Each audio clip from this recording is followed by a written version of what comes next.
कृष्णाय वासुदेवाय हरये परमात्मने प्रणतक्लेशनाशाय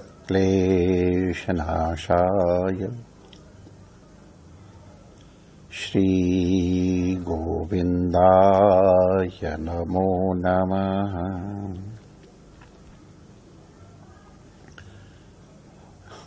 ठाकुर हमरे रमण बिहारी, हम हैं रमण बिहारी के साधु सेवा धर्म हमारा, काम न दुनियादारी से। कोई भला कहो चाहे बुरा कहो, हम हो चुके रमण बिहारी के, हम हो चुके यमुना मैया के,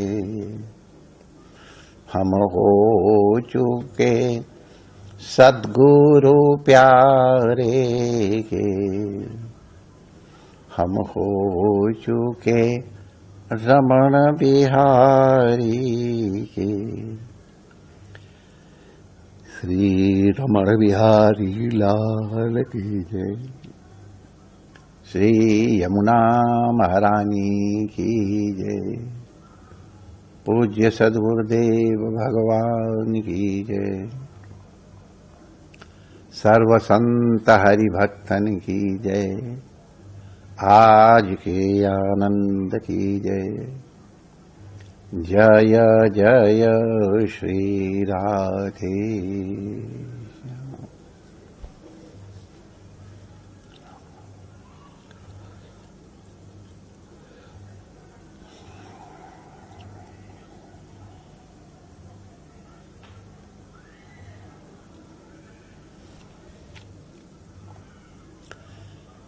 नारायण नारायण नारायण नारायण।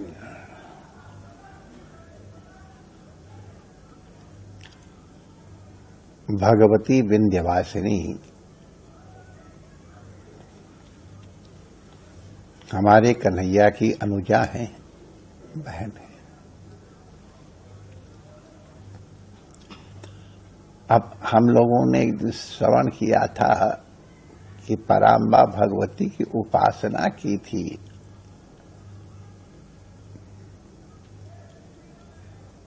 श्री वसुदेव जी ने और गर्गाचार्य जी ने, और तब लाला का जन्म हुआ था, वो सब हम लोग जानते हैं। तो वही माता ने वरदान दिया था कि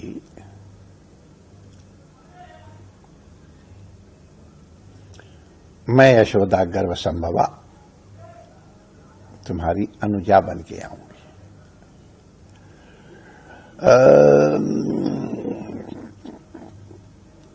प्रसंग है तो इसलिए स्मरण कर लेते हैं।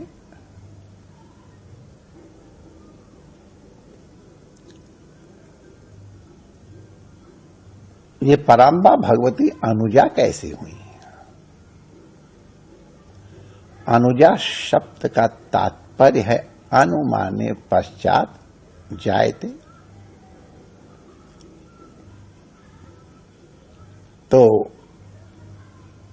वसुदेव जी तो लेकर के जब पहुंचे हैं, उसके पहले तो यशोदा जी की कोई संतान थी नहीं। उनसे जो कन्या हुई थी उसको लेके ये चले आए, तो उसमें अनुजात तो कहां से आया, अनुजा कैसे हुई?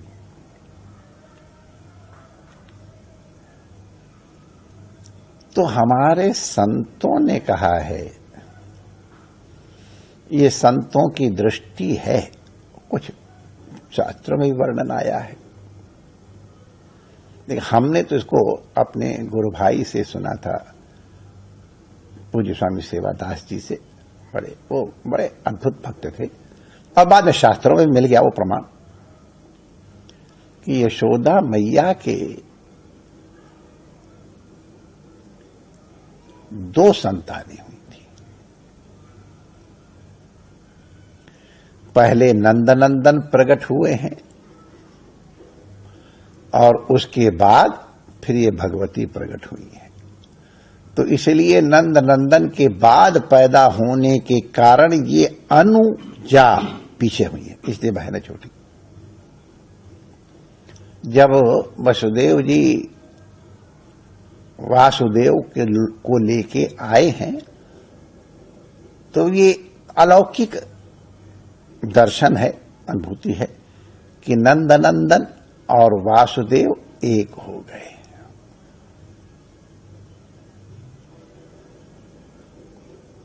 और एक है ही, एक हो गए स्वरूपतः, और कन्या को लेकर के वहां चले हैं मथुरा के लिए। तो जब हमारे संत लोग खास तौर से हमारे ब्रज भक्त लोग, या जिनको ब्रज की भावना पे दृढ़ विश्वास है, वो ये कहते हैं हमारा लाला तो ब्रज छोड़ के जाता ही नहीं है। वृंदावनम परित्यज्य पादमेकम न गच्छति, ये कह रखा है। तो अगर पादमेकम न गच्छति तो यमुना पार कैसे जाएगा? तो ऐसा संतों ने बताया कि नंद नंदन तो यहीं रह गए और वासुदेव गए हैं। अब इसके विषय में ये तो भावना जगत की चीजें हैं, कोई शास्त्रार्थ करने की आवश्यकता नहीं है। अगर किसी को स्वीकार नहीं है तो हम उनका भी वंदन करते हैं, और जो इसको स्वीकार करते हैं उनका भी अभिनंदन करते हैं, और जो उपेक्षा दृष्टि तो कोई बात ही नहीं कहना है। लेकिन ये भी एक अनुजात्व के लिए ये एक प्रमाण होता है। हमारे कई बड़े संत थे कि अनुजात्वेन एव सिद्धम होती। अनुजात्व कहां से आएगा जब नंदस्तु आत्मज उत्पन्न, आत्मज कैसे होंगे? खैर, वो प्रसंग थोड़ा इतर चला गया। तो ये भगवती कन्या के रूप में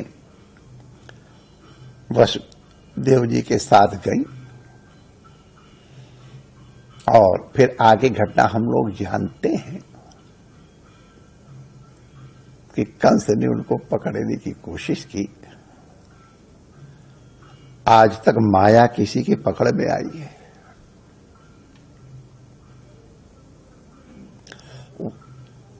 कंस के हाथ से छूट गई छिटक करके, और फिर अष्टभुजी रूप में दर्शन दिए, और फिर वो विंध्यवासिनी बनकर के पहुंच गई हैं।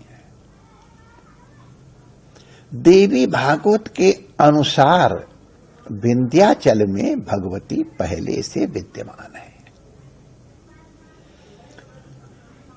ब्रह्मा जी के मानस पुत्र मनु को जब आदेश दिया गया कि तुम सृष्टि करो, वंश बढ़ाओ, औरत संतान करो, तो ब्रह्मा जी के संकल्प से ही मनु और शत्रुपा ये 2 शरीर उत्पन्न हुए, स्त्री और पुरुष के रूप में, और उनसे ही फिर सब सृष्टि बनी है। तो सृष्टि कर्म पवित्र हो, हम अपने पिता की आज्ञा का पालन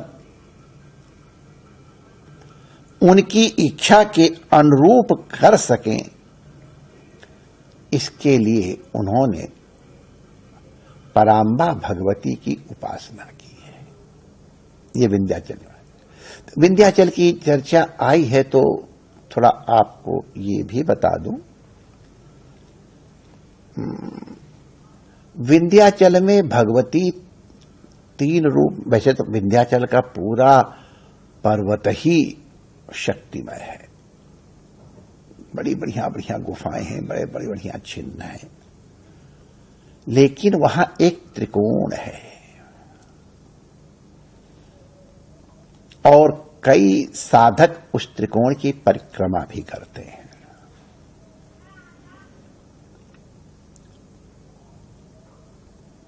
जो 3 वो कूट बीज हैं उनके अनुसार भी है, वो जो जानकार वो समझ जाएंगे। तो एक स्थल है विंध्यवासिनी माता जी का, दूसरा स्थल है काली खोह और तीसरा स्थल है अष्टभुजा। विंध्यवासिनी भगवती विराजती नीचे गंगा तट पे। काली खो या काली खो जो वो हैं जो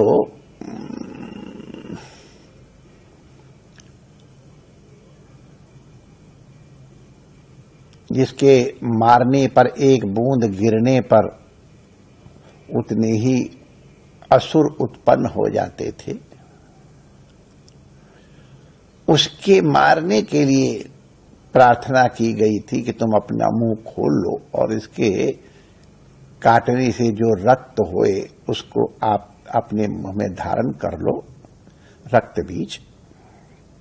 तो उसको मुख में जो रक्त लेने वाली देवी वही मुख, ऐसे मुख खुला हुआ है, वहां दर्शन होते हैं।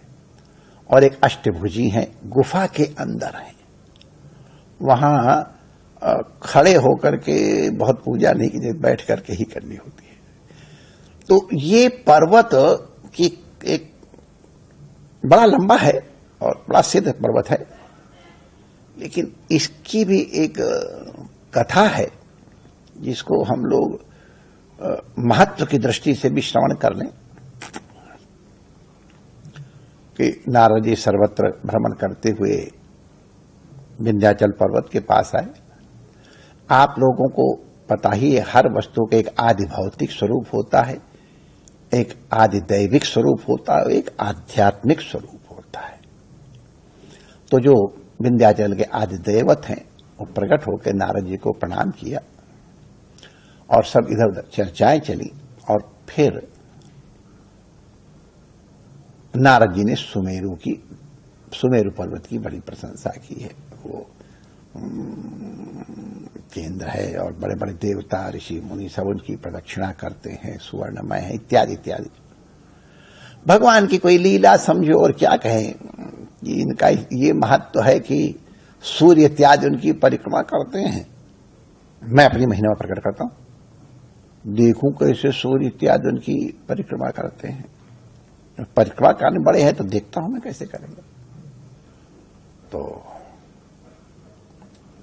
विंध्याचल खूब बढ़ने लग गए और इतने बड़े हो गए कि सूर्य का मार्ग अवरुद्ध हो गया। अब बिना सोलर एनर्जी के तो फिर कठिनाई होती। तो दक्षिण और पश्चिम में तो सब इष्ट आपूर्त कर्म यज्ञ याग सब बंद हो गए, सूर्योदय ही नहीं हो रहा है, यजन याजन नहीं हो रहा है, लोग व्याकुल हो गए।